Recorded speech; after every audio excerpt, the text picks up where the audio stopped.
கோவை அடுத்த தேக்கம்பட்டியில் யானைகளுக்கான சிறப்பு நலவாழ்வு முகாம் இன்று தொடங்கியது. தமிழக அரசின் இந்து சமய அறநிலையத்துறை சார்பில் தமிழகத்தில் உள்ள கோவில்கள் மற்றும் மடங்களை சேர்ந்த யானைகளுக்கு புத்துணர்வு அளிக்கும் வகையில் ஆண்டுதோறும் யானைகள் சிறப்பு நல வாழ்வு முகாம் நடத்தப்பட்டு வருகிறது. முதுமலையில் உள்ள தெப்பக்காட்டில் நடத்தப்பட்டு வந்த சிறப்பு முகாம் கடந்த 2012ஆம் ஆண்டு முதல் மேட்டுப்பாளையம் அருகே உள்ள பவானி ஆற்றுப்படுகையில் நடைபெற்று வருகிறது. இந்த நிலையில் அமைச்சர்கள் காமராஜ், எஸ்.எம். ஆனந்தன், எஸ்.பி. வேலுமணி ஆகியோர் யானைகள் முகாமை இன்று தொடங்கி வைத்தனர். பிப்ரவரி 23ஆம் தேதி வரை 48 நாட்கள் நடைபெறவுள்ளது. தமிழகத்தில் இருந்து 41 யானைகளும், புதுச்சேரியில் இருந்து 2 யானைகளும் என 43 யானைகள் பங்கேற்க ஏற்பாடுகள் செய்யப்பட்டிருந்தன.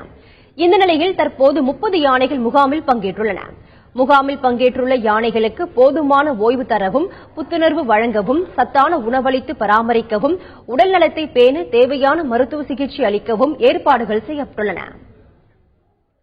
இதனிடையே தேக்கம்பட்டியில் உள்ள பவானி ஆற்றில் யானைகளை குளிக்க வைக்க முயற்சித்த போது எதிர்பாராத விதமாக அங்கு வந்த 2 ஆண் காட்டு யானைகள் அட்டகாசம் செய்தது.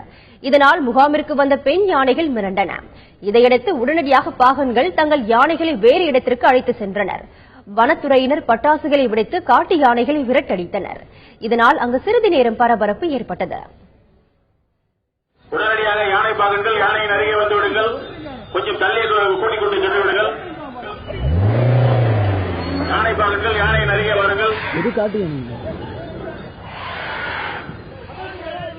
வனத்துறையினர் உடனடியாக